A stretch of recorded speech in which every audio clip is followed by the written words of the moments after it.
Hello, and welcome to E.M.A.N. Effectively Making a Noise. Today's story is titled Moses and the Ten Plagues. Moses and the Ten Plagues.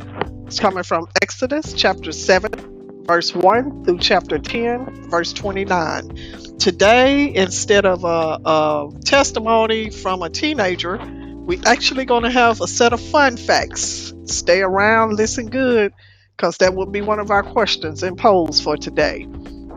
So Pharaoh, the king of Egypt, continued to oppress and afflict the Israelites more and more severely. But God promised his servant Moses that the day of deliverance was near at hand.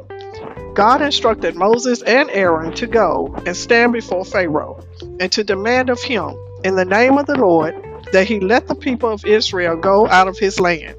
But the Lord told Moses that Pharaoh's heart would be hardened and that he would at first refuse to let the people go. Therefore, God said he would bring great acts of judgment and punishment upon Egypt by the hand of Moses and Aaron, until Pharaoh at least came to terms.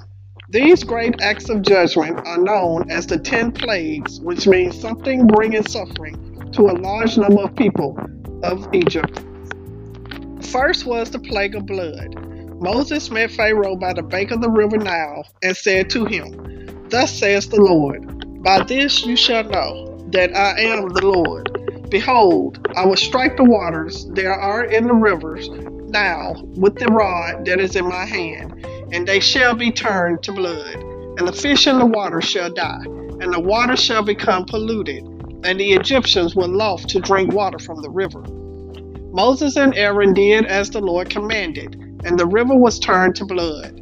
But Pharaoh's heart remained hardened, and he would not let the people go. The second plague was the plague of frogs. Moses and Aaron, in obedience to God's command, stretched out their rod over the waters of Egypt, and a plague of frogs swarmed over the country, coming into the houses of the people, into their bedchambers and beds, into their ovens and kneading troughs, which are pans or containers in which bread was mixed, and everywhere. Then Pharaoh called Moses and Aaron and said, "Entreat the Lord to take away the frogs from me and my people, and I will let your people go so that they may sacrifice to the Lord." But Pharaoh did not keep his word.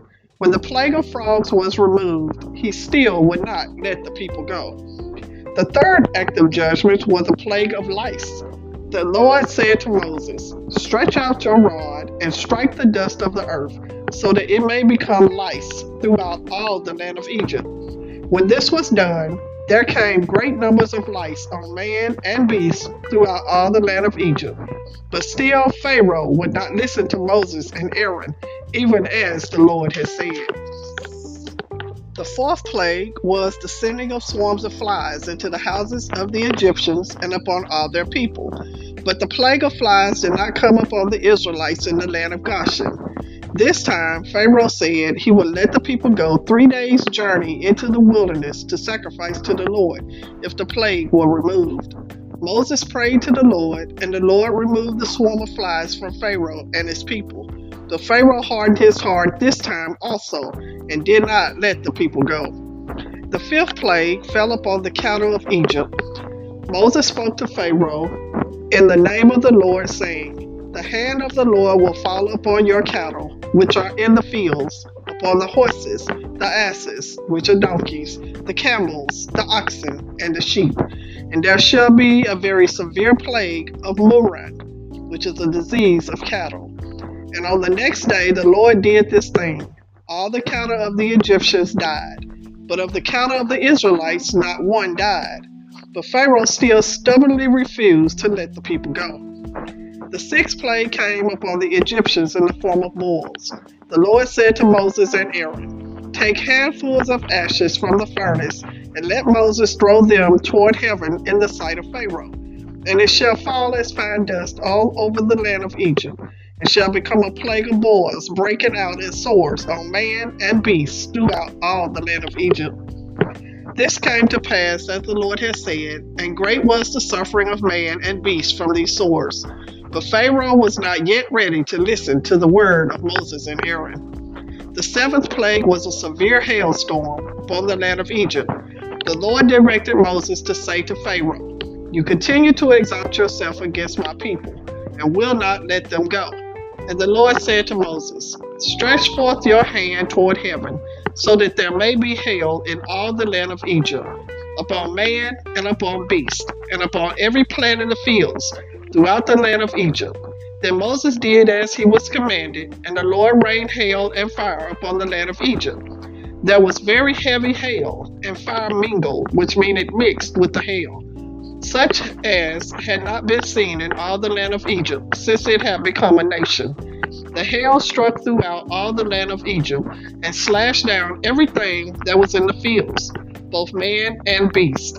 And the hail slashed every plant of the field and destroyed every tree of the field. Only in the land of Goshen, where the Israelites lived, was there no hail.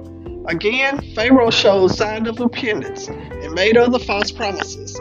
But when the hailstorm ceased, by Moses' entreaty of the Lord, Pharaoh forgot his promises and refused to let the people go. The eighth plague visited upon Pharaoh and his people was the plague of locusts, which are large insects that destroy crops. Moses and Aaron again appealed to Pharaoh to let their people go, but they were driven from Pharaoh's presence. Then the Lord said to Moses, "Stretch out your hand over the land of Egypt so that the locusts may come and eat every plant in the land of Egypt that the hail has left." Moses obeyed, and a dense swarm of locusts gathered there had ever been before settled over the whole land of Egypt. They covered the face of the whole country so that it was darkened, and they ate all the plants and all the fruit of the trees which the hail had left, until there remained not one green thing in the trees or in the plants of the field through all the land of Egypt. The ninth plague brought a thick darkness over the land of Egypt. The Lord said to Moses, "Stretch out your hand toward heaven, so that there may be darkness over the land of Egypt, a darkness which may even be felt." So Moses obeyed the voice of the Lord and stretched forth his hand toward heaven. Then there came a thick darkness over all the land of Egypt for a space of 3 days. The people of Egypt did not see one another, nor did anyone get up from where he was for 3 days. But during this blackout, all the children of Israel had light in their dwellings. Then Pharaoh called Moses and said, "Go forth now and serve the Lord. Take your children with you, but you must leave your flocks and herds behind." But Moses would not agree to this, for he told Pharaoh that they had to have their cattle in order to serve the Lord and offer sacrifices to him. So again, Pharaoh's heart was hardened, and he would not let them go. Then Pharaoh said to Moses, "Go away from me. Be careful that you do not see my face again, for on the day that you see my face, you shall die." Without fear, Moses replied to Pharaoh, name of the Egyptian rulers, "You have spoken well. I will not see your face again." Now, this is the end of our story today, but we do have some fun facts here. And it's also coming from the Teenage Devotional Bible. And the fun facts is talking about is the sticks used in used with Moses and Aaron, and it says incredible uses for sticks, which is what they stretched out to make all the plagues happen. It says Exodus 7:8-13 in the Old Testament, sticks weren't only used to give Fido something to fetch. In Exodus 7, for example, Aaron tossed his stick, so-called staff, down in front of Pharaoh, and the stick turned into a snake. Not to be outdone, Pharaoh's magicians tossed their sticks down, and they morphed into snakes too. No problem. Aaron's stick, or a snake, quickly gobbled up all the magician's sticks. But that's not all. Aaron and Moses used their incredible sticks too. 1. Turn a whole river into blood.